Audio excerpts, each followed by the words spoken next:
So here's what you don't know. For about 2 weeks, my fist was like balled up in the street, and I recognized this physical stance that I had for after week 1, I was like, oh, I was at a stoplight or something. I realized my fists were clenched, and they were clenched everywhere I went. I was angry because, say it to my face, across from me, would you mind? Girl, I'd jump across the table so goddamn fast on your ass, motherfucker. Me. I'm clocking you. Maybe it wouldn't be me. Maybe it was a spirit of darkness that you didn't want to engage with. I would have engaged with you. I'd have gave you some holy hands. You missing what I'm saying. Because who are you talking to? Correction, who do you think you're talking to? Then the church language kicks in, right? It's just like, oh, no, that I will always love you, and I'm here for you. Why would I let you be here, ho? Here for me? For what? But no, you could never be here for me. Not anymore. Maybe that was a goodbye text. That was a bliggity block, bliggity block, bliggity block. That was a never again. You could never again. Not even with an apology. I have forgiven and reconciled and moved on from this person in totality. There could never be a version of the reconciliation where we are side by side again, where we are face to face. Maybe because small world, but not on my accord.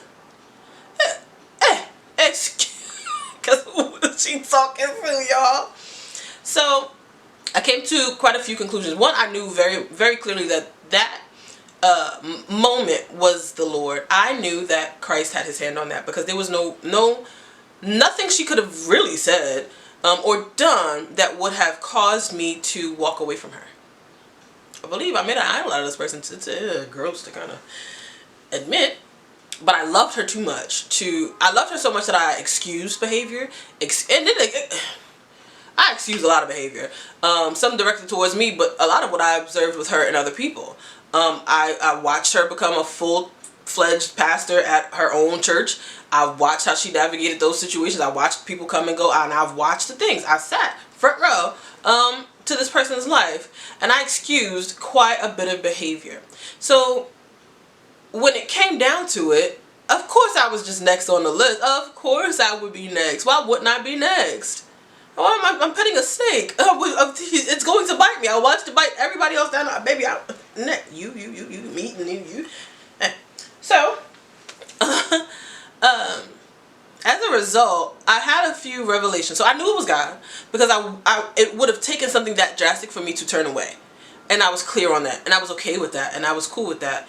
I really didn't like the way she spoke to me or the things she thought was appropriate to say. It's always going to be girl fuck you for that. And I don't mean that from like an active place of anger. I mean that shit will never be acceptable. It will never be okay.